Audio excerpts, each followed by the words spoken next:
to the Super Speedway.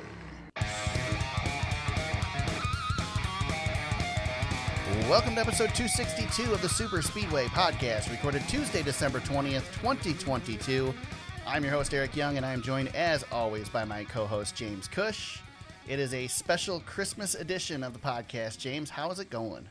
Oh, man, it's been a minute. I know, right? Since, I think since the last time we recorded. Man, I'm trying to think of all the things that have been going on. We've had a couple of holidays. Yeah.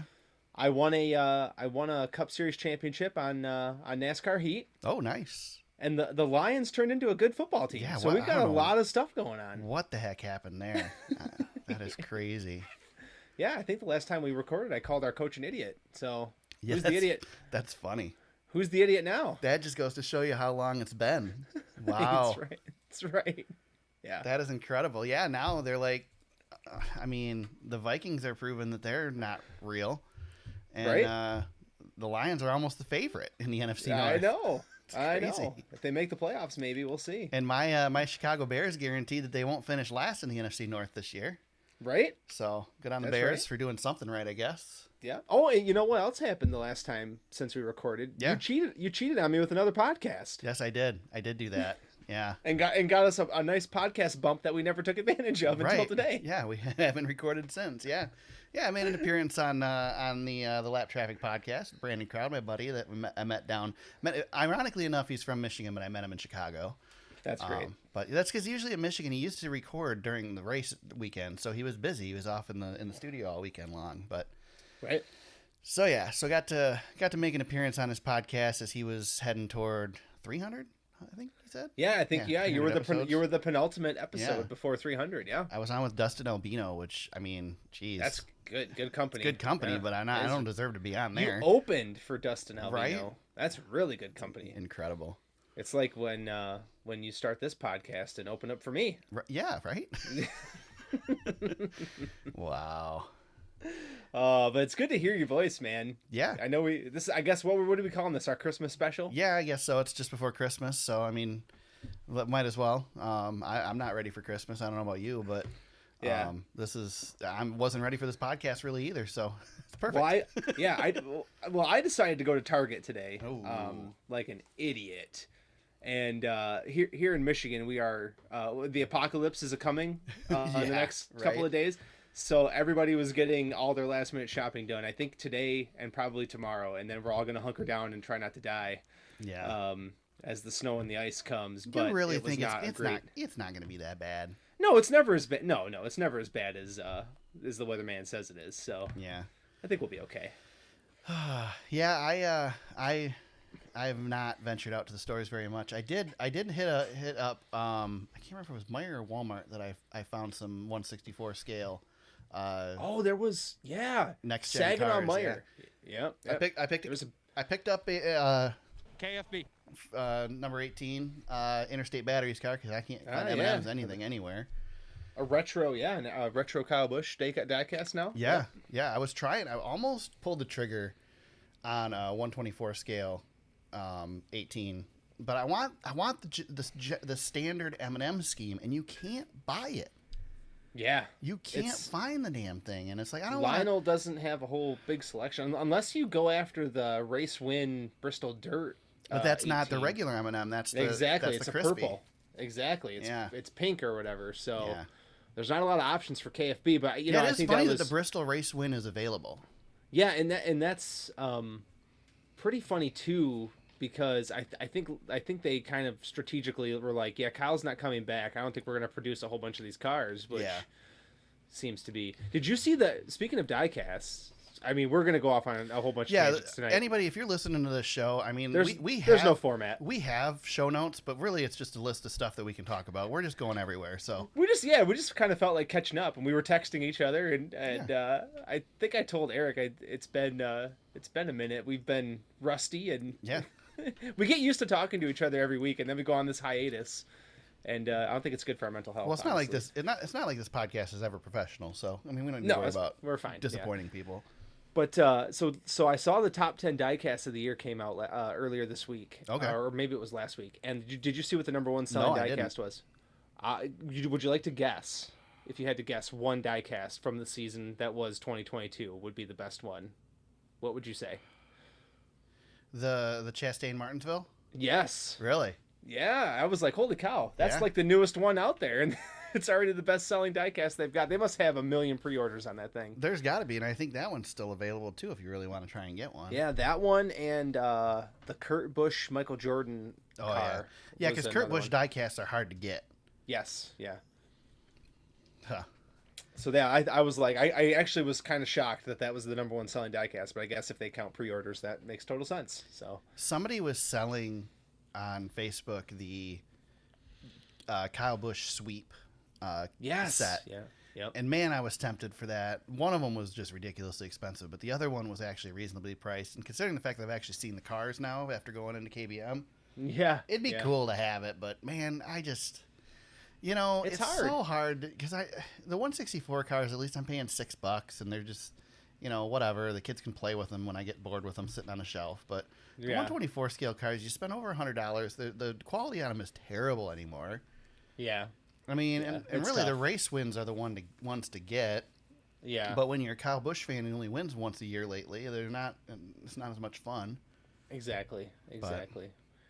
I think one more diecast related thing I wanted to ask you about in person was our buddy. I guess this will be our shout out, but Barron Speedway. Yeah. He's selling vinyl versions of his track. That is you so can, awesome.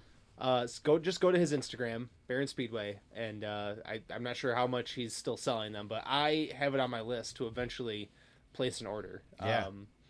But I just haven't gotten to it yet. But I couldn't tell if he went through the whole option that he had, but he said he was going to do a reprint. So yeah, so there will be more available. Next time those come out, we got to make sure we get him to support our guy. So Yeah, I agree. I'm gonna make sure I get an order in. I was shocked that he did it, and I thought they looked awesome. Yeah, So, we should specify though that delivery requires a track tour, an official track tour. Oh yeah. So- Well, maybe we could do personal pickups. Yeah, that'd be cool. If he listens to this episode, we'll Right. hopefully reach out. Yeah, there you go. There. See, look at that, making connections along the way. Right. Or just weaseling our way into things. That's all we what do. Yeah, that's what we do. That's Yeah, that's fine. the way to do it, man. Well, it's all about who you know, Eric. Yeah. So NASCAR officially crowned a champion with the banquet. I don't even know when the hell it was, James. Did you watch it? Do you watch the banquet? No, I anymore? didn't watch. No, I didn't. Yeah, me neither. I was gonna try to pretend that I did, but it's been crazy around our house. The banquet just didn't make it to my. I think I've I watched like one banquet ever. I've watched bits and pieces of a lot of them. Your driver won some championships, so I can see why you would. True. I mean, yeah. I guess Kyle's won a couple, but I Yeah. didn't watch those ones. I think I watched. Man, I swear it was like a. I don't know if it was a Dale Earnhardt one back in the day. It was a long time ago. It was in the '90s that I watched one. Yeah, I remember watching. Last year I watched Kyle Larson a little bit. Tony Stewart in 2011 was a big one, and then when Tony retired, I watched that. Jeff Gordon retired, so I've checked in on a few of them along the way. Dale Earnhardt Jr. I think I watched. I did watch a couple of the Nextel ones, like when Jay Moore was hosting and whatnot. And I never watch the entire banquet. It's Right. usually I spot check it, and honestly, Eric, with social media and Instagram and stuff, you can get filled in on what's going on at the banquet pretty quickly.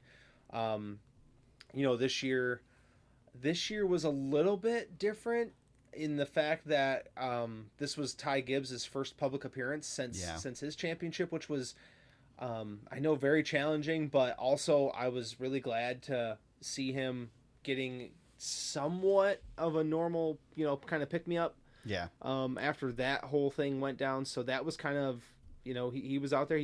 And kudos to Ty Gibbs. Out there, he was speaking. He was keeping it simple. But I think the best thing that I saw was the support from the NASCAR community in a public setting was really, really cool. Just a big family, it's always been said. I mean, ever since we were little, Eric, and before our time, the sport's a family, and it definitely shows when somebody's going through something tough. So yeah, all those grudges and all that stuff goes away. It's all in circumstances gone. like that, and that's the Exactly. way it should be. I mean, and Ty's going to come back out next year, and he's going to be Ty Gibbs, and he'll make some mistakes again, and he'll do his own thing again, probably, and we'll be back to normal. But, you know, when something like that happens, you got to drop that stuff and be a true fan, not one of those knuckleheads that sits there and still wants to pile on the kid, you know? Yeah, exactly. It's okay to have, I steal this line from Bill Simmons, but it's okay to have sports hate for people. Right. You know, it's like you dislike your team, you know, your rivals. Yeah. And, you know, I hate the Bears. So you love the Bears. I hate the Colorado Avalanche, but that is not sports hate, James. That's real hate. That's deep down true hate. That is real. I told my boys, you know, because they play hockey, when they get older, if they ever go to the NHL and they play for the Avalanche, don't get me tickets, man. I'm not going. That's not gonna happen. I'll go cheer for the other team. Yeah, that's so funny. Oh man. But anyway, I mean it's but my point being, you know, we all respect what these guys do. I mean, I've had my drivers I haven't liked along the way, but you know, they're all super talented, and gosh, I feel like I like most of the guys out there now. Yeah.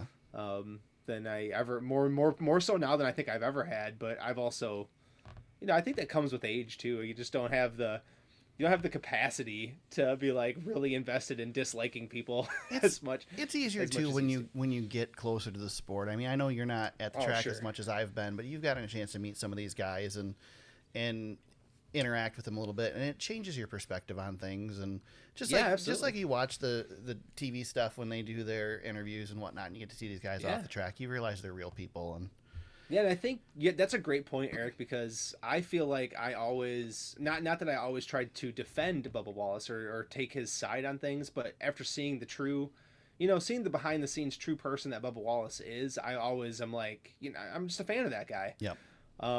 You know, and I'm always gonna hopefully not you know, call him out when he needs to be called out, when he's, you know, wrecking Kyle Larson on purpose, and you'd be fair, but also at the same time you've got, you know, you've got a kind of an understanding that maybe the public doesn't see as much when you've been that close to it. So yeah, that's I mean, that's a great point. I've talked about it on the podcast before. That's Joey Logano for me. I mean, seeing Logano in person, seeing him interact with people, seeing him interact with fans. Brad Keselowski's another one. You and I have both seen Brad interact with fans.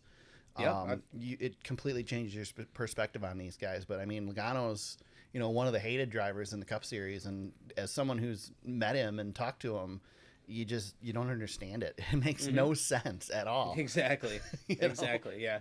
But, and Kyle Busch, I'm sure, is the same way. I don't know about that. I mean, I know he's prickly, but I love Kyle, but you know, of course, I'm coming at it from the media side, and he doesn't exactly want to talk to the media most times. So he's not always prickly. Yeah, exactly. He seems cool if you're not putting a microphone in his face, but unfortunately, I've always been putting a microphone in his face when I've talked to him. So, and you know, and I don't know if I've ever told this story on the podcast, but maybe, you know, the Christmas special is a good time to bring it out.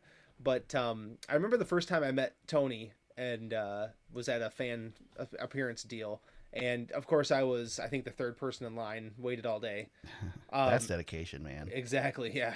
But the person at the front of the line they brought in a child who was special needs, and because I was so close, got to see Tony Stewart interacting with this child, autographs, pictures, and then as he's walking away, I didn't notice it at first, but he was holding an envelope the whole time, and got about 3 feet from me and stopped to talk to this child's father, and said, "Hey, everything you need's right here. See ya. Wow. I'll see you Sunday."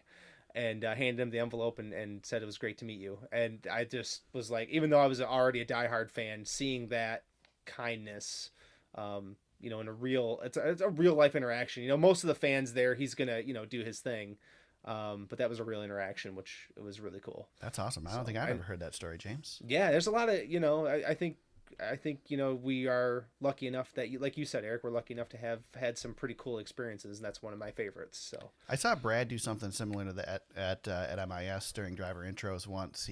There was a special needs fan that was decked out in Brad Keselowski stuff, and he stopped, and they were already at the track, so there were no, you know, like, here's some stuff for Sunday, but he stopped and spent a lot of time there, you know, and go to the driver intro stage, man. They're packed down there. There's a lot of people down there, and he took some time with that fan, which was so cool. And I saw that fan after the race, and they were so excited, and it was so neat. So. Yeah, it's funny, you know, those are moments, and this is definitely not in our show notes, so just, but, you know, those are moments where it doesn't take very long to make a lifelong memory. Yeah. And I always appreciate when you see anybody in sports or anybody in real life, you know, politics, whatever, make those lifetime memories for people. It's pretty special. It goes both ways too, because my parents had a run-in with Dale Earnhardt back in the day, in the 90s, in the garage, and it was a matter of he was getting in his car and they were trying to get him to sign something, and you know, you're in that moment as a driver, you're not signing autographs as you're getting in the car, but they didn't understand that at the time, and they hated him for it because he ignored them, and it's like, you know, it can go both ways.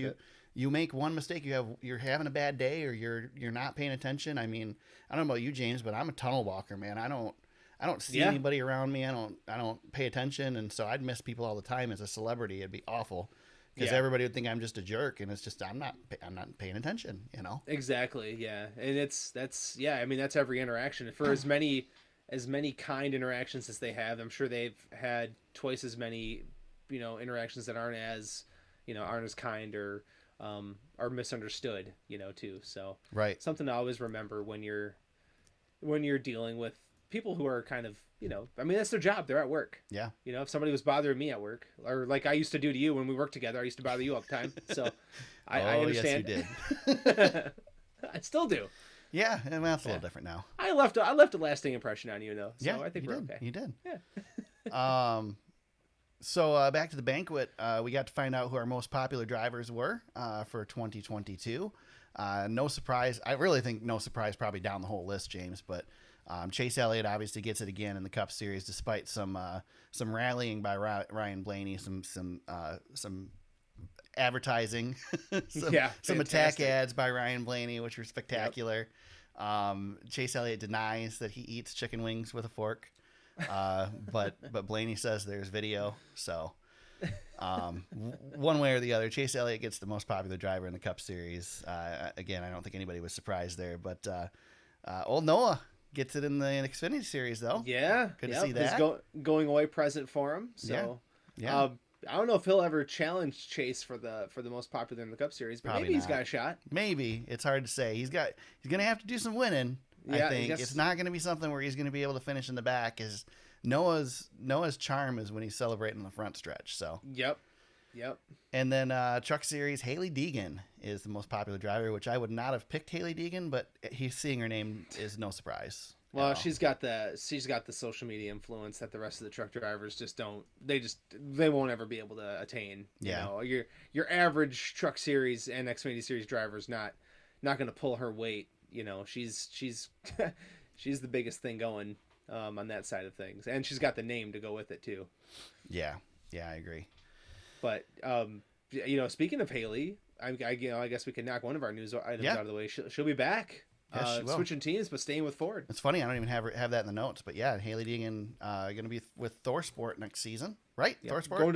Going to 13, I believe. Yeah. Sticking with so she's in the Ford program. You and I had thought that possibly she'd go to Xfinity, and looks like that just didn't work out. Well, I think with the Ryan Preece development, I think that cost Hailie Deegan an Xfinity ride, because I think that 00 car was probably her point, and then when Custer went back down, that was the end of Hailie Deegan's Xfinity Series career for this year. And I'm glad you brought that up too, because it had been rumored for a while that Tony was pushing to get Preece in that 41 car. Yeah.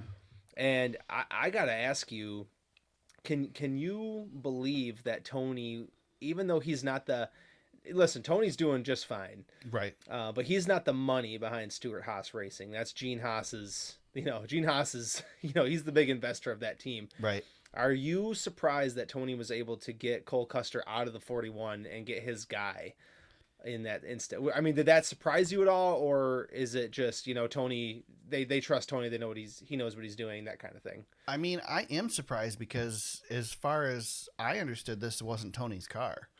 Mm-hmm. You know what I mean? I mean, Tony had no intention of putting Kurt Busch in this car when this car came about. Exactly. Gene went and got Kurt. Yeah, this was a Gene Haas deal. So obviously we don't know the inner workings and how all the decisions are made. But man, I don't know. I don't know if this is even the right decision. I mean, yeah, Preece looked good in the Truck Series, but man, Yeah, Tony's got good results on his resumes. He but does. He's also got the JJ Yaleys on that resume. And the Danica Patricks. Well, That was a different deal, I know. That was an investment. I think he came out on the winning end of that one too, probably. So yeah, she was marketable. Yeah. But yeah, that was I'm not listen. Cole Custer, I know he's got some family ties in the higher end of Stewart-Haas Racing, and that's why he's got an Xfinity Series seat. I'm thinking this might be a 1-year holdover for him, because of some other stuff that dominoes could fall. But he's I don't know. He's got to be. That's got to be a tough pill to swallow. Dominoes I think could fall. What do you think? He's going to be in a 4-car? Either that or there's going to be some realignment. There's 2 potential seats that could open up. Yeah. I know. I think Eric Almirola may even have a multi-year deal, but That's what I thought. It was multi-year. Yeah, Stewart-Haas could have some upheaval. If Eric Almirola says, maybe I will walk away after 1 more year. I guess he can do that. But yeah. But yeah, you got Kevin Harvick. That's something you had put in the notes here. Kevin Harvick will make a decision if this is going to be his farewell tour or not. Yep. So yeah, there's going to be some seats. There's going to be some musical chairs at Stewart-Haas Racing. That lineup's going to look completely different. You think Harvick will call it quits? You think this will be his last year? Oh boy, I'm leaning towards yes because I think so. I think he's ready to invest full time into Keelan. Exactly, that's my thought too. Is Keelan's at that age now where Kevin can put all of his time into that. He can do the broadcast thing, so he can be there on Sundays for the first half of the season. He can have the second half to himself and Keelan. I think Kevin has done everything he needs to do in the Cup Series. I don't think there's any benefit for him to stay other than to win races and maybe win another championship. But the way the last couple seasons have gone, I don't know that that's really worth sticking around for at this point. Well, yeah, if Anheuser-Busch says, Kevin, we really love you. Yeah. We want to keep that steady, on Kevin's end, that steady paycheck coming in, and we'd like to sign you for some more years, I guess. Yeah. That's one thing to consider. Kevin, you got to stick around until Keelan's old enough for us to sponsor him. Right, the Kyle Busch Brexton model too. Yeah. A lot of these kids. It's funny, Eric. We're getting to that point now. These kids are starting to creep into our view here. Yep. Keelan's going to be the first one. Yep. But yeah, that's I think that's probably the plan. Is he and Fox did not bring in a third man for their booth. They're going to rotate it 1 more year, so there's some breadcrumbs there for Kevin. Yep. If you wanted to team Kevin and Clint together with Mike in 2024, I guess that's a possibility. We're going to find out soon, but I Kevin's going to be in the booth. Kevin's got a seat reserved for him at Fox. Yeah, he's not going to be, and it's not like Kevin Harvick needs the cash flow. No. He's got good business investments. They're doing just fine. Yeah, they're doing great. But that's the thing is how involved in Keelan's racing is he going to really be? Honestly, I'm surprised that Kevin stuck it out for this year, to be honest. I mean, I know he's got a contract. And that's probably the biggest reason. I don't, like you said, I don't see him sticking around. If anything, I see him doing 1 more year, but I think the writing's been on the wall for a while for Kevin that, it's not because he doesn't have the skill. He still does. They've struggled over there, but Kevin's shown himself, but Kevin doesn't seem like the type of guy that's going to stick around for a long time and struggle. He's going to get out while he's still, towards the top. And Rodney Childers isn't getting any younger either. Right. And, I know they've built this thing over there, a championship winning, they won a championship their first season together, and won a heck of a lot of races together. So maybe they want to give it another go, too. So that's all part of it. Right. Different directions we can go here. Let's talk. We're just bouncing around. This is actually kind of fun. Yeah, we're not really sticking to a script. I think we're just kind of flowing with whatever we got going on. No, here, and I wouldn't mind even maybe taking this into 2023 and maybe change things up a little bit with our format. Hey man, I'm good with that. Denny Hamlin, on the other hand, wants to be with JGR for another season. He has expressed interest to continue on through 2024 and beyond. He said before that he wants to retire with FedEx. So, but as we know with Joe Gibbs, it's not exactly up to the driver necessarily. Right. And I did see today that FedEx was reporting some pretty big losses financially. So maybe keep an eye out there if they need to save some cost. I know they've been around for a long time, Yeah. I mean, they're with M&M's and Mars hitting the bricks. FedEx is going to be one of the long-standing partners we got here. getting down to just a handful left that have been around for a couple of decades. So yeah. Fox is going to air all the Ark and Menard Series races live on FS1 and FS2 in 2023. It's the first time ever that's happened. I think that's pretty cool. Hopefully the Ark Series continues to grow.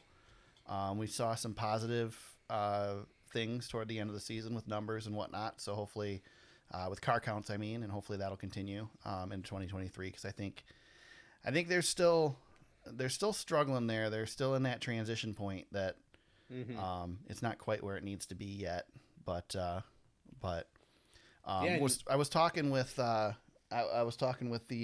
Orange Cone there, who's on the media side for ARCA now, at MIS this year, and he sees some positive things coming too, but he thinks they're still a couple years out from really getting back to where ARCA needs to be. So, but hopefully this is part of that process.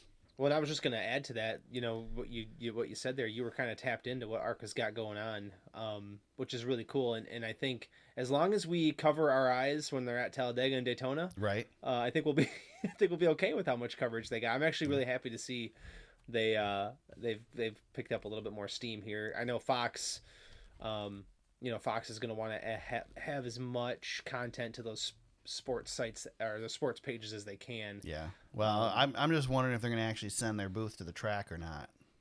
Well, yes. The content is good for them. It's the product that is bad for us. Is Phil Parsons actually going to be in the booth at Berlin Raceway next year? No, I don't think so. No, Fox. That costs money, man. Yeah. That's costs money to follow the ARCA Menard Series around, whereas it doesn't cost as much money to send Fox to the Truck Series, but they still don't do that. Right. So. Yeah, exactly. Yeah. Another TV note, which is interesting. I think you're going to be excited about this, to talk about this one, James. Oh, yeah. Thursday Night Thunder is back on ESPN, and it brings with it the SRX Series, moving to Thursday nights. How big of a deal is this? I think this is awesome. This was really cool, and it also leads me to believe that ESPN isn't done with NASCAR at some point here. I just read a report today or yesterday that says that Fox and NBC are expected to continue with the TV contract. That's totally fine, and maybe ESPN's good with no NASCAR, but I would like to see ESPN get involved, but I don't know what they're going to do now. Do they take Alan Bestwick? I hope Alan Bestwick goes. Yeah, well, he knows ESPN. He worked there for a long time. Yeah. And we also got Marty and McGee in the summertime. There's going to be some tie in there. Oh, Eric, we got to go to a race. So the best thing about this, in my opinion, is that this frees up this series for Cup drivers. Cup drivers and IndyCar drivers, because now it's not interfering with the race weekends. It's Thursday night. That's right. Come Thursday out here. Night. They can play around on Wednesday, learn the cars, race on Thursday, and get to the track for the weekend.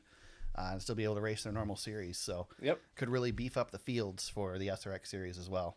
Yep. I'm going to get a hold of Hawk, who is the man in charge.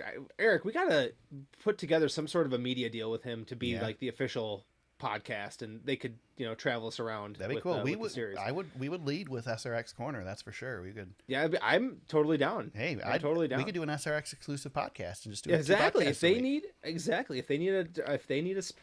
specific podcast during the week, you just bring us on. We'll start our own version of Dirty Mo over here. I'm down. And we'll do NASCAR, we'll do SRX, and then eventually, I guess we'll have to start doing F1 and everything else. So. I would go Supercross next. Supercross. Oh, there you go. Then maybe IndyCar, then F1. There you go. Okay. I know F1's bigger than the IndyCar, I think, but F1's been kind of swooped up by every other major podcast outlet. I feel like we missed the boat on that one. F1 has too many races for me to devote the whole season to it. Oh my god. I know that the Cup Series. I know I keep saying I want more Cup races, but that's different because that's my series, man. Did you read that today? That NASCAR's looking at a 40 race schedule now. Did you see that? No, but I'm good with it. Let's do it. Oh my god. Let's do it, man. Many. No. 52 weeks a year, man. Let's do it. You and I have always disagreed on the more if they can run versus less. If they can run 100 events in the World of Outlaws in a season, they can do it in Cup Series. And here's the deal. Okay, so here's the deal, James. We can't do it because it's too expensive, right? But the problem is now all these teams are going to build special cars in the off season so that they can race in exhibition races, because the Race Team Alliance wants exhibition races in the off season. They want more revenue. They believe that their agreement with NASCAR allows them to hold races as long as they don't compete with NASCAR and they don't run in NASCAR cars, which means they have to build new cars to do this. Eric, do you know Not only that, James. Not only that, is I hit another point in the notes and really run these off. Get them off, man. Let's go. JGR has so much extra money sitting around that they built an electric cup car so Right. they can practice pit stops with it. They're struggling. Yep. Yeah. So yeah, these guys are hurting, man. They just cannot afford to get to the track for a couple more weeks a year. When the Race Team Alliance leaked that out, and you and I are in agreement that That's this such is just BS. it's a BS deal that Yeah. they're looking for TV money. You know what that sounded like to me? What's that? Oh, they're just starting their own version of SRX. Yeah. It's the same thing. It is. They want Thursday Night Thunder on ESPN? Yeah. Sure. Why not? Yeah. I don't know, man. First of all, I think all the talk about these teams losing money has way more to do with the TV contract than it has to do with them actually losing money. Because look at the price on charters right now. You know. Yeah. Yeah. Look, I Dale, think Dale that- Jr. can't get a charter because he can't afford it. If Dale Jr. can't afford a charter, come on. NASCAR could get a more lucrative TV deal with less races, and they'd still get paid more than they do now. They Yeah. could cut it to 30 races, and the revenue would increase on the next TV deal. I don't big disagree time. there, and they could cut races. They could cut races and still add tracks because they've got enough races where they're running right. the track twice. That's right. But I can't see them ever cutting a race from Daytona or Talladega or Bristol, even though we run on dirt there once. You know, You can, if you think about it hard enough, and you're watching what NASCAR's got going on, you can see the vision coming into grasp here. Yeah. You've got North Wilkesboro being revamped for the All-Star race. You've got the Rock being repaved. You've got Nashville going through the paces. I don't think NASCAR goes back to the Rock though. They probably don't, but just saying that there's a lot of investment going into racetracks all over the place that are easily accessible. I wouldn't be surprised. Yeah. Well, and also it also comes down to too this. You know, COVID taught us that we don't necessarily need fans there. No, you know, and we don't need a whole lot of structure as well. You're gonna put 16,000 people in North Wilkesboro, but they're charging $300 a ticket to go to that race. And that's right. You know, if for me as a fan goes, God, that really sucks. I can't afford to go to that race. But from a business side, that makes sense. It's a big ticket. They don't do it every weekend. You can still spend, $60 and go to a NASCAR race somewhere. It's just not North Wilkesboro. Right. It's just like if somebody's holding a concert in your area, right? The ticket prices are astronomical. If you're and people Taylor are paying Swift, Yeah. Morgan Wallen, right? Right. All these people, they're having all sorts of ticket problems, but everybody's getting their cut. Yeah. It doesn't matter. But I mean, that's my argument is then, okay, then let's stop throwing dirt on Bristol and let's just charge $300 to $500 a ticket for a ticket at Eldora. That's right. And run the Cup Series where they actually should race on dirt. And you know how to shouldn't. And you know that you can hold a well-lit TV acceptable race at Eldora. Yeah. We've done it for years now. Yeah. Lots of years.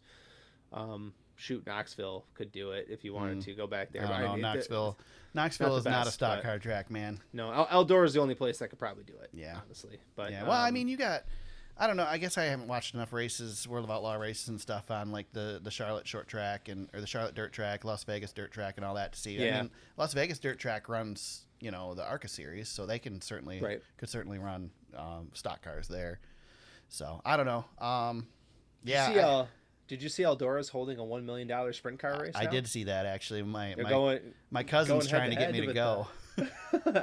I think they saw what Kyle Larson's trying to do here with his little series, and they're like, we gotta beef it up. We can't let somebody else come in and swipe our big money events. So yeah, and I believe World of Outlaws changed their rules to more accompany Kyle Larson's deal and stuff too. So I think they're trying to compete more heads up with it. I'm just calling it Kyle Larson's SRX series until I actually know what the name of it is.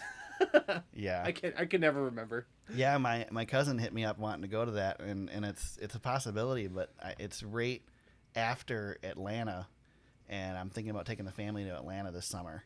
Oh, So I'm doing the family NASCAR trip to Atlanta instead of Darlington this year. So we'll see. Well, as you know, I recently chatted with Kay. Yeah. And she was gushing about how much she enjoyed the North Wilkesboro experience. Yeah.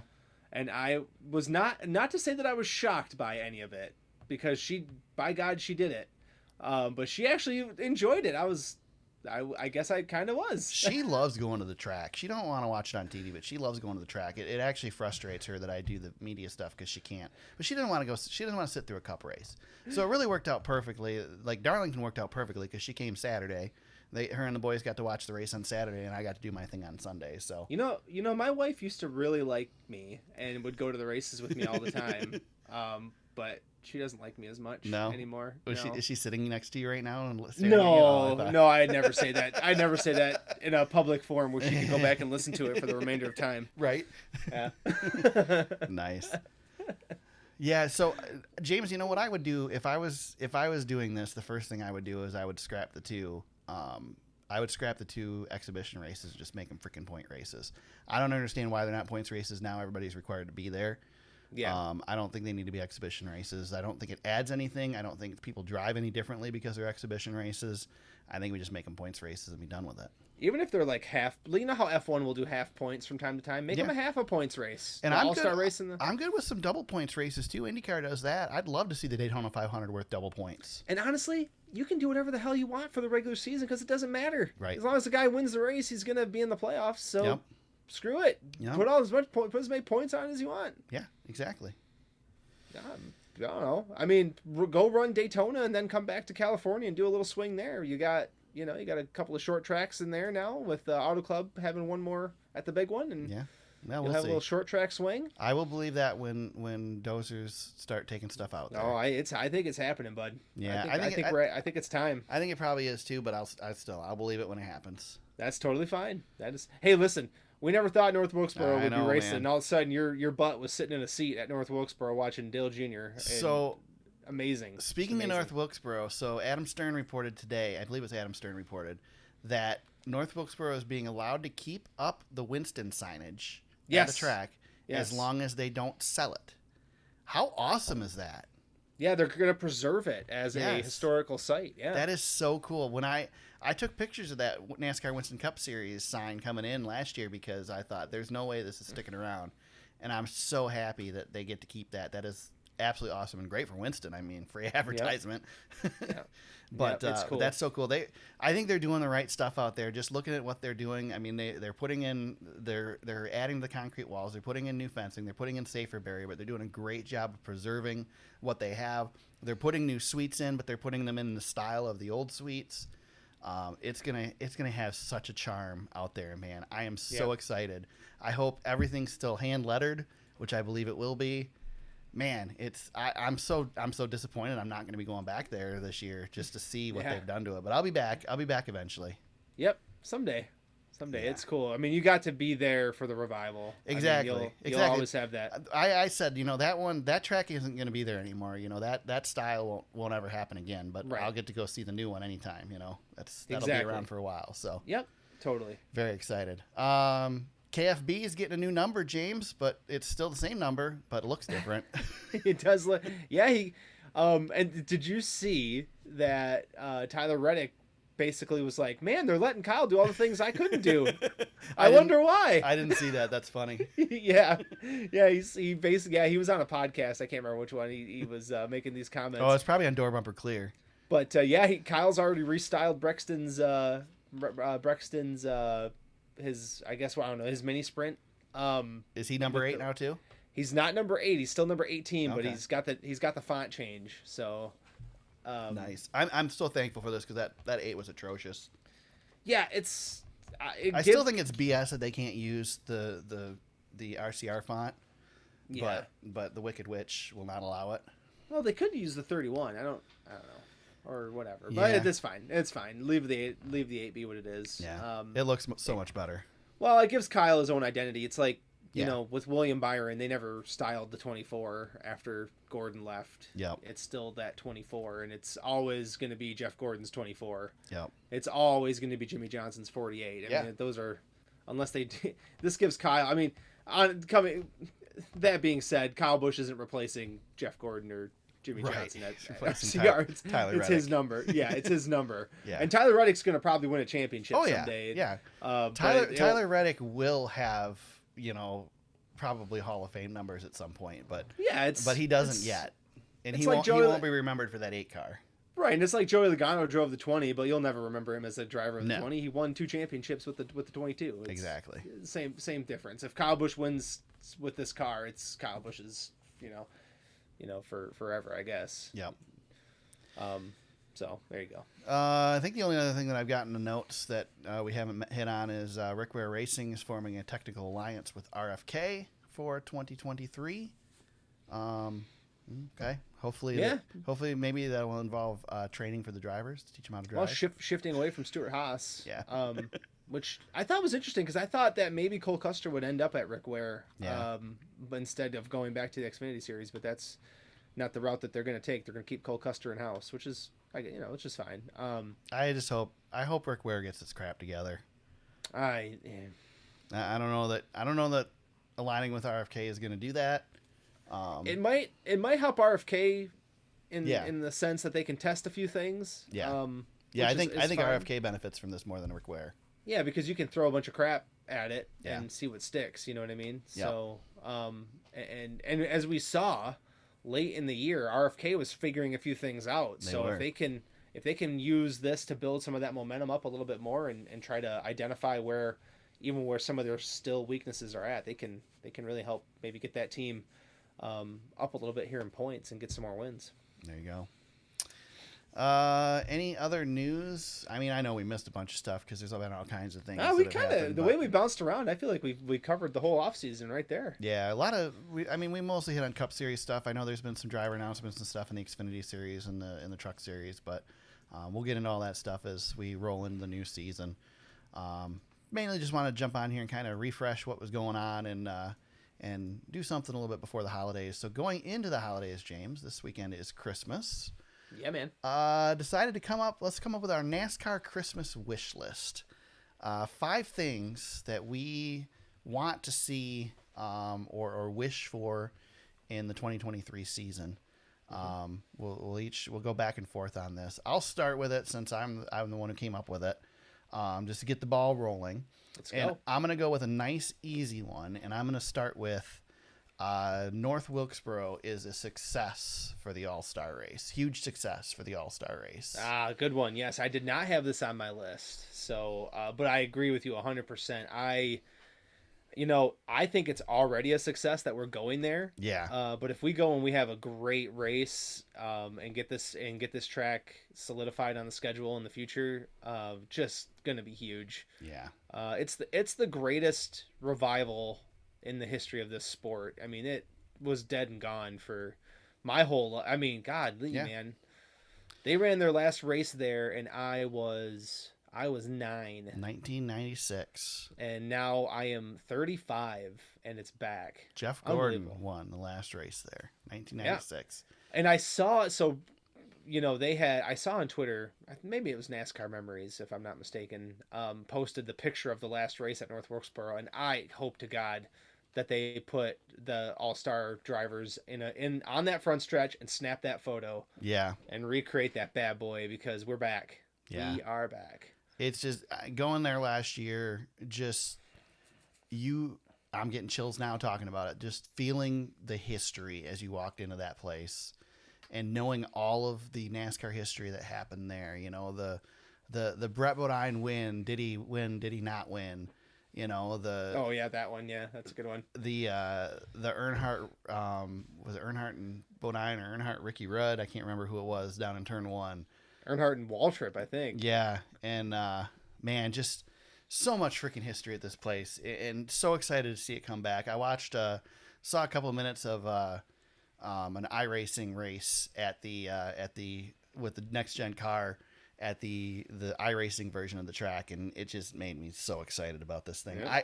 I hope the car runs well. I hope that we figure out the short track stuff, even though it's kind of the way the rumors are going, it's not really. It looks like they're not making any changes for the short tracks this year. Brilliant. Other than they're going to bring rain packages to Oh all my the short God. tracks. But so maybe we can wish for rain, and maybe it'll make things interesting. Well, we know how great NASCAR is at racing in the rain. Right. Make a lot of great decisions, yeah. So I don't know. I think this race could be a snoozer, I think, and it'd still be a success personally. Yeah, I think it's already a success. Yeah. I don't think it can fail, honestly. I mean, At this point, it's amazing. I don't think you can get tickets to it, right? Isn't it? What they put up is sold out. Honest to God, I haven't even looked because I don't even think Yeah. it's possible. There's no point in even trying. Don't break your heart. I'm not trying as media because there's no point. There's gonna be too many people there and not enough space to see them. So Yep. I'll just watch this one on TV. Yep. What's your first wish list item, James? So I'm starting with my number 5. I'm gonna go 5-1. Okay. And I wouldn't be doing my job if I didn't get you agitated right off the bat. God. My number 1, my number 5 wish, but I can't let this go. Can we, for Christmas, can I move the numbers back? Oh, jeez. Are you serious? Yes, I'm still serious about this. Why? Dude, I left don't even you notice it anymore. Yeah, they just left you speechless. I still notice it and it still bothers me. There. God, I'm sorry. I'm sorry. So there's no negative to it. The numbers are the same size as they used The to be. negative is I am bothered. The sponsors get better placement. Yeah. I think the paint schemes have evolved enough over the season that they look pretty good with it. I wish I could have seen your face when I dropped that nugget. You caught me off guard. I didn't Like I think you were said, I going wouldn't there, be man. doing my job. Now, I was very careful not to be super negative James on the podcast, but I had to throw that one out there. Eric, I don't think I'm ever going to get over it at this point. It's been a year. I can't get over it. I might need to go to counseling. I think you might. I think just you can't might. get over it. Let's put it this way: I would rather see them go back to 5 lugs than move the number. Oh my God. It just bothers me every time I see it. And every time I see a car with a centered number under the door, whether it's a late model or whatever, it just makes me happier. See, now when I see a cup car with the number in the middle of the door, I'm like, God, that looks old. That looks ancient. Nah. Kind of like when a new MacBook comes out and maybe all the old Apple stuff looks like crap. The new iPhone comes out and you're like, God, this thing, last year's iPhone is so ugly. Well, you know what? Maybe, I waited 30 years for North Wilkesboro. I'll wait 30 years for them to put the numbers back. Maybe. And we'll be all. I think you're gonna have to wait longer than that. We'll be in a nursing home, still potting, and Right. And whatever. All right. Well, I'm gonna go back to being a little bit more realistic. And my next one is that Kyle Busch becomes a regular challenger once again and makes the Final Four for the championship. So this was my number 1. Was it? I'm so glad you brought it up. Yes. So what I wrote this down as a return to form for Kyle Busch was my number 1. I think if Kyle Busch comes out and lights the world on fire, it will be such a huge story, and it will be so much fun to have him back as a villain for RCR. Or maybe he'll be a hero. I don't know. I think he becomes a fan favorite in that car with Richard Childress if he starts winning. Man. I mean, Kyle can ruin that by saying something stupid, but Yep. Well, I think he's going to turn the corner and become a fan favorite this year if he can succeed in that car. Well, he'll jump the shark. We've always talked about that as a possibility, and during, a couple weeks ago, he was doing a endurance race in a number 3 Chevrolet with Austin Dillon and Sheldon Creed. So, he's already integrating himself into the RCR way. So we'll see. But yeah, this is my number 1. I would love to see Kyle Busch come out and light the world on fire. Not only that, but there's also a rumor that there could be a certain 7-time Cup Series champion that runs one of Kyle Busch's trucks for a race or two next year. Yep, it's an open seat. It's a Chevrolet. That would be pretty cool. Yep, and GMS, GMS also has some trucks. Yep. So, pretty cool. Good stuff. Yep. What you got next? So my number 4. This is my last negative one, I promise. Okay. If I didn't do it, it wouldn't be me. Can we get rid of Bristol Dirt? That's my number. Come on. That is one of mine. Oh, good. Okay, good. That's great. I love that we've been disconnected for this little while. We're still somewhat connected. But yes, can we just? You hinted at it earlier in the show, actually. Can we go to a real dirt track if we're gonna do this? I'm tired. I never liked it from the start. That's with Jeff me. Gluck, I don't want to get rid of a dirt race. I just don't want to do it at Bristol. I just don't want to do it at Bristol. I would rather have the real Bristol and go somewhere else. I would please. rather cut a Bristol race and go somewhere else. That's fine too. Go to Nashville. Yeah, that's fine. I mean, that's fine. I would rather have two. I listen. Yeah, I mean, don't get me wrong. I'd rather. Have two also. Yeah, I always want. Let's put it this way, James. I am a big fan of NASCAR on dirt. I like the fact that we're running the Cup Series on dirt. But next year, I want to go to Bristol. And guess what? I'm not going to the Spring Bristol race. I'm not going to waste my time going to my first race at Bristol to watch them race on dirt. Sorry, that's right. It's not. Yep. It's just. But if they ran at Eldora, I'd be there tomorrow. It just bastardizes a great track. Yep. And I know Bristol. And listen, if there's any old heads out there listening to this, and you're grumpy that Bristol's not the same since they repaved it, blah blah blah, that's fine too. Yeah. But they've figured Bristol out quite a bit in the last couple of years, and then they put dirt on it and broke it again. So. Yep. And I know last year was a great finish, blah blah blah too, but come on, man, wouldn't you rather just have regular Bristol? That's all I'm saying. Yeah, I'm with you there. So I'm glad I took one of yours and you took one of mine. Yes. Since you did that, I do have a replacement just in case that happens. So I'll still have 5.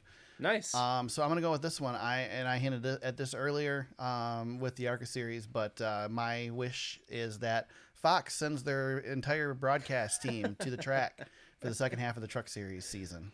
Oh man, you've got a better chance of meeting the real Santa Claus. I think you have a better chance of having the numbers back in the center of the doors. True. Yeah. I don't think it'll ever happen again, but it's a losing fight. I don't know why it bothers me so much, but it really, really bothers me that those guys. I guess maybe it's because of having some history as a broadcaster to a certain extent that you can't call a race from a TV screen. I realize they do that, and they've done it for years. You don't realize they've done it for years, but any tape delayed broadcast you've seen of a race back in the day when ASA used to race and they'd broadcast the race a week later, those commentators were not at the racetrack. They were doing it in a TV booth. In Charlotte or wherever, and recording it after the fact. Yep. But at least then you know what happened, so you can kind of cue off of it. It just doesn't work, man. For COVID, it was fine, but COVID showed us some good things that we could do, and COVID showed us some bad things that we could do, and this is one of the bad ones. Yeah, it's probably not worth being on my soapbox over, but it really bothers me. No, I mean, listen, I put the numbers on my list, so yeah. There you go. It really bothers me. Sorry. All right, I'll quit giving you crap about the numbers. So you're not gonna have to bleep that one. No, I know, right? Good work. Good work. What's your number 3 or number 3? This is my number 3. I would love for Petty GMS to be the next version of Trackhouse and have a championship contender in Eric Jones. And be contending to win races on a weekly basis. I like that. That would be one of my. If that happened, I would be. That would make me as happy as seeing a gift under the Christmas tree. Yeah, so, I think that's the point of the list. That wasn't one of mine, but I'm with you on that, man. I want to see Jones be successful. I want to see that team be successful. I want Jimmy to win a race. I want Eric to be in the playoffs. Not to say that he has to win a championship, but I would love to see him in the Ross Chastain spot and have a great season. There is no bad that can come from that 43 car winning races in the Cup Series. That's right. Period. That is 100% correct. So. Even if he's a Flint Firebird fan now. Yeah, right. I mean, I couldn't even grace him with a visit. Our favorite boy out there with the Firebirds instead of the Saginaw Spirit. Yeah, unbelievable. So disappointed. So disappointed. At least he likes minor league hockey. I guess you got that going for you. Well, or that, yeah. That or it was a good place to show off his foundation. Sure. Oh, that's fine. He can come north to Saginaw next year, maybe. There you go. Get him back. There you go. We had Austin Dillon in Saginaw. That's all right. That's fine. Yeah, didn't he bring the car on the ice? Yeah, he did donuts on the ice. That must have went really well with the Spirit Brass. Yeah. No, it was good. Everybody loved it. Everybody thought it was awesome. I was on the ice with him when he was doing donuts. It's pretty cool. He must have. He should have done that at Dow Diamond too. Yeah, really donuts in the outfield. Yeah, that would have been fun. Would have been awesome. What you got next, Eric? I have an unrealistic one for my number 4 or number 2, however you want to go. NASCAR announces that the championship will rotate each year from here forward. The championship race. Oh, that's such a good one. Why didn't I think of that? That's a great one. Would make me so happy.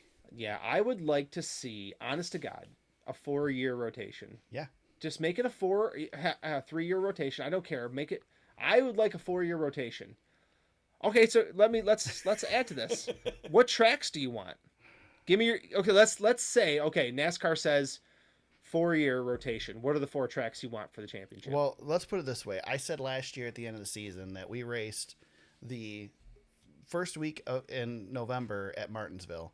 There's no reason we can't race the second week of November at Martinsville. Okay, so we got Martinsville. I'm in agreement. So we got Martinsville. Okay. I mean, Homestead's got to be on the list, right? Yeah, I would go back to Homestead. Yep. Homestead would definitely be on the list. Okay. I'm in agreement there. I think Vegas.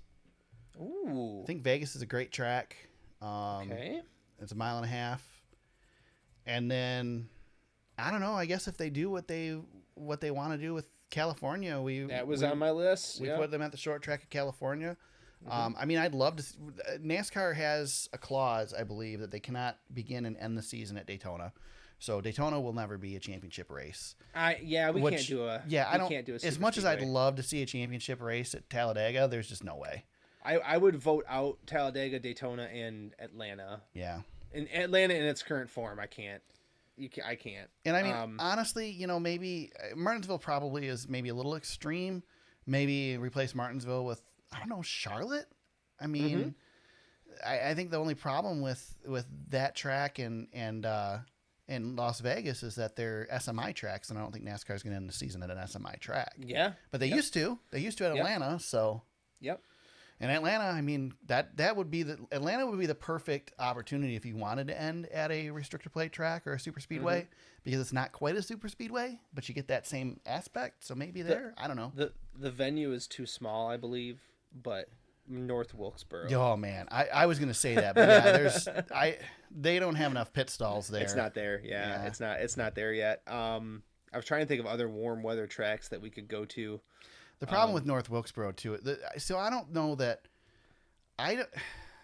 where North Wilkesboro is at. I don't know that they could ever get North Wilkesboro back to being an actual points paying Cup Series race. It's out there if I'm not mistaken. And there's no tunnel. There's just things that you can't do there without. But what if okay, so here's one more that I'll throw at you as a possibility. The Nashville Fairgrounds. Yeah. If they can get that place up to snuff. Maybe. I still have my doubts about that track's ever going to happen. I'm thinking it's going to happen. I think the fact that North Wilkesboro is happening before Nashville, I think tells you how likely Nashville is about happening. So let me throw one more wrinkle into this. Okay. Denny Hamlin says the championship should be decided in 3 races and not 1. I disagree. I disagree. Because Denny Hamlin can't win the championship in the way it's currently. Well, and he even admitted that sounds like somebody who. He did. I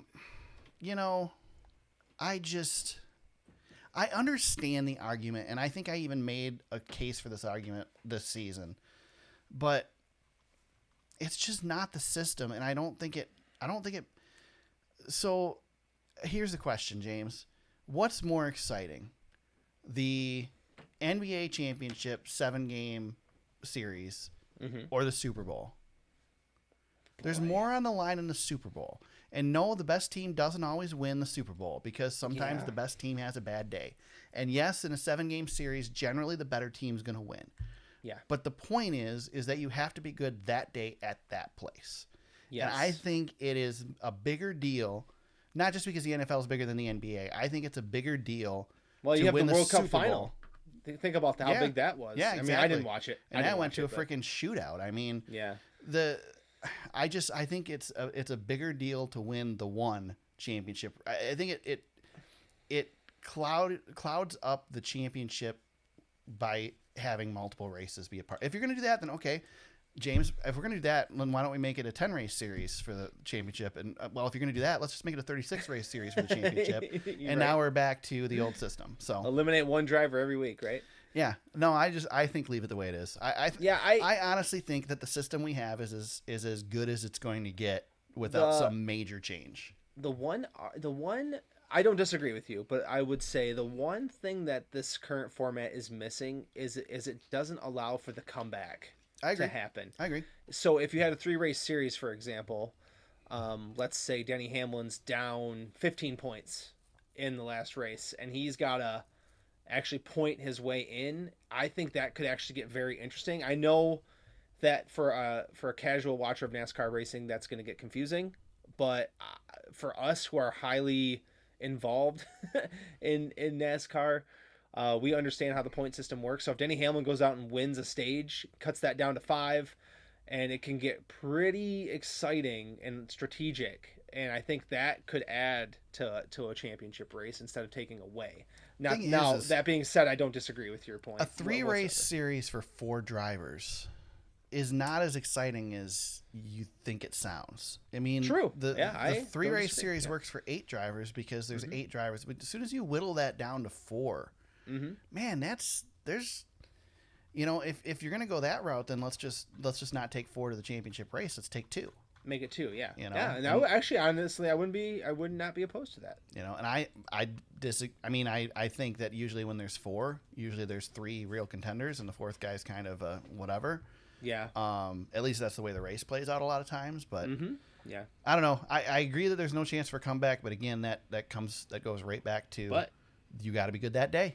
Exactly. 100% that day. If you're not 100% that day, you don't win the championship.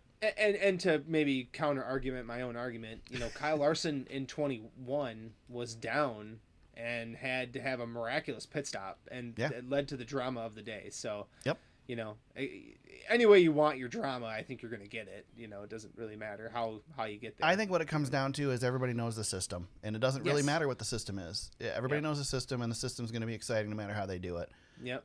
This is the best way to go into the final race and have no idea who's going to win the championship. Yep. Which I think is what NASCAR wants, and I think that's what makes it exciting. Yep. I'm more invested in the final. Let's put it this way. I will argue this again, that with this current format, I am more invested in the championship than I ever was back in the day. The only time I ever remember caring even slightly about the championship race was the year that Alan Kulwicki won it, because it was close. And that's it. I mean, I guess Tony Stewart and Carl Edwards too. Yeah. But then that was the newer system, Yes. That was in the Chase era. So prior to the Chase era, I was never interested. That Tony Stewart, Carl Edwards championship had me all sorts of messed up. Well, and that championship is why we do what we do today. It broke the system. Yeah, because it broke it. Yep. NASCAR realized, holy crap, this is awesome. Let's have this every year. Yep. Tony Stewart broke NASCAR for better or worse. Yep. Him and Carl. Yep. Oh, God. I have so many fond memories. Maybe that's an off-season podcast. James's memories of the 2011 championship. What a time to be alive for me. Wow. Tell you what, you sit in your basement, record that, and we'll just file it away. James's narrative series. We won't make anybody else listen to it. We'll just file it away, James. It'll be our version of Serial. Yeah. Yeah. What are we on? This is my last. Yeah, this is my last one because we agreed on number 1. And actually, looking at the Twitters right now, we might know the answer to this one tomorrow. I would love. This is my number 2. Like I said, I would love for the SRX series to be in Michigan. Ooh. Berlin, please. I would like that on my. I know it's not NASCAR related, but I would be all in on that. It is very high on my list to go to an SRX race. I would love to do it. You know what I would like to know? I'm trying to think where SRX has been. Has SRX been at a NASCAR sanctioned track? They have not. Well, unless you count Knoxville. South Boston's NASCAR sanctioned, is it not? You might be right about that. Stafford is not. I don't know if it is or not. I know they run the touring modifieds. Oh, NASCAR. I guess the fairgrounds would be. But is it NASCAR? I don't think they're NASCAR sanctioned. No. Well, Bristol runs it. Because Berlin. Well, does Bristol actually run it right now, or that's still part of the agreement, isn't it? I don't think that's finalized. No, I think their hands are in it, but not. But it still might not be a sanctioned track. Yeah. I know Berlin is NASCAR sanctioned. Yeah. So that would be the only holdup I could think of potentially. Please, God. I would love to see. Man, if SRX is at Berlin, I will drop everything and be there that weekend for sure. Yeah. So SRX tweeted a picture actually a little bit ago that has a number 6 on it, and it says "Open tomorrow," and it's a little present. So interesting. Yeah, I hope we get the schedule release. That would be so cool. That would be cool. Heck, go back to Eldora. I don't know. Figure something out. Yeah. But I would love for it to be. I would love to have one of those Thursday Night Thunders in our home state. Yeah. Very, very much. I don't know. I feel like we've got really good racing in this state. Forget Berlin. Let's go to Birch Run Speedway, man. Right, one of those. We've got good racing here. Birch Run would put on a hell of a show at the SRX series. and that's the thing. Like, yeah, go to Berlin and get Johnny Benson out there, or go to wherever and get. That's the problem with Birch Run is they couldn't seat the number of people. Berlin could. Yeah, get Eric Jones or Brad Keselowski out for an SRX race if you really want to make this a championship series. And Michigan's got Michigan's got some history. Yeah. I know they got to keep Jeff it. Striegel too, man. He's got some pull. Striegel. I know they want to keep it somewhat regional because you can't go out to California in a 6-week run and get back. I mean, I guess you can, but the way they do it is way too hard. Yeah.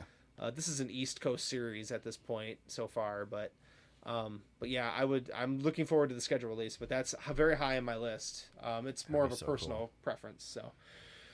That would be cool. I'm trying to think of Midwest tracks that they could go to other than Berlin to get them other than Eldora. If you go into Wisconsin again, you got some of those out there. Yeah. Up in New York and those New Hampshire type areas, you've got some of those. Yeah. But there's not a whole lot. I mean, Michigan's got a lot of great short track options. That's what I'm getting at. Right. That's what I'm getting at. My last one, James. Haley Deegan gets a truck series win. Wow. That's my number one. You put that up there. Yeah. You really want her to win a race. I want her to win a race. Well, originally it was going to be Haley Deegan gets an Xfinity ride for 2024, but I'm going to go with a win, man. I want to see her successful. We need a successful female in NASCAR. Yes, we do. And Haley's got the personality to do it. She's a fan favorite. Obviously, she won the most popular driver in the truck series. Mm-hmm. Who better than Haley Deegan to do it and get some wins, move up through the ranks, get a cup ride down the road? It would benefit everybody, and it brings people into the sport who would not be. It's the same fans that followed Travis Pastrana here. Yes. It will bring people into the sport that wouldn't be here otherwise. So yep, it brings the young people in. Haley's doing great things with her social media. Well, I think she's going to get a little bit of an upgrade on this team. I think so too. So if she can't listen, she's got to take baby steps, and she's got to start getting top 10 finishes and leading some laps. If she starts doing that, then maybe. Yep. Maybe, but she has not at this point as a truck series driver, she's not shown me anything. No, but yet. she did improve at the end of the season. She ran a great Xfinity Series race. Yes. So I'm hoping that I think I have argued all along that there's more potential here than what she shows. Yep. I mean, she won in the K&N series. Yep. That series wasn't a bunch of has-beens or nobodies at that time. Right. They were competitive. They were pretty competitive down there. So if she can do it there, if she can get out of that hunk of crap cars in the middle of the field in the truck series, she'll be okay. Yep. Yeah. I think if we see her at the first part of the season, first third of the season, if we see some top 10s, that's enough for me to be very, very happy with what she's got going on. That's where she's got to start. Yeah. Get some top 10s, get some consistency, run up front. Heck, I don't even care if she leads laps. Run up front for a little bit. Exactly. Just get up there. Exactly. Get a feel for what it's like. Because Ross Chastain, I guess, can be our example here, but it's a lot different running up front than it is in the back. Yeah. And Ross showed us a pretty exciting form of racing when he started racing up front. Right. And so Haley's going to have to learn that. Might learn it the hard way, but we'll find out. There you go. Anything we missed, James? I didn't put shout outs or any of that stuff on here. You got any shout outs? Anything you want to talk about? No, I think this was just a kind of a fun little get together episode. And yeah, for sure. Merry Christmas to everybody. Hopefully we have some new listeners. Yes, definitely Merry Christmas. Hopefully everybody has a good holidays. We'll be back at some point to start the new season and roll into the 2023 NASCAR season, which will be here before you know it. One of the best parts about this episode is I don't have to look up the fantasy league. Right? I know. What a relief. I know. What a joy. I know. Not to have the damn fantasy league or our picks. Yes, the picks. just getting my butt kicked on the picks. And that fantasy league stressed me out. Yeah. I definitely got way more stress for me than it should have. Definitely don't want that stress in my life anymore. So yeah, well, it'll be back. It'll be back, but I've got my one, so I feel so you don't I care feel anymore. like You do. You'll care. You'll be. Oh, I know I will. You'll be 100% invested in it again. I'll talk a big game. And that's another episode we gotta do here probably soon. That's gonna be a bear. We gotta have Taylor on. Yeah. Technically, he didn't win, but I did say since you finished second, I guess. Yeah, we got some stuff we got to do in the new year. We'll probably be off through New Year's, and then next year we'll get a couple going here in the off season, and then get things prepared for the new year. I'd like to get Brandon on from Lap Traffic as well at some point during the off season.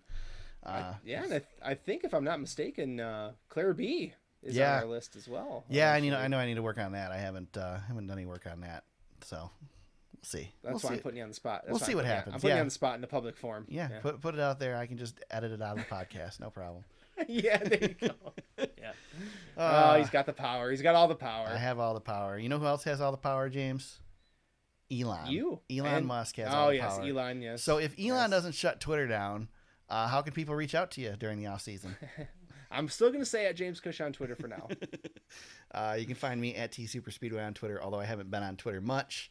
But you can reach out to me on there if you want to. You can find the podcast on Facebook, facebook.com/thesuperspeedway. Our website is thesuperspeedway.com. You can find old episodes of the podcast, show notes, links to articles we've discussed, past race coverage, photos, and much, much more. You find the podcast on Apple Podcasts, Spotify, Google Play, Stitcher, and SoundCloud.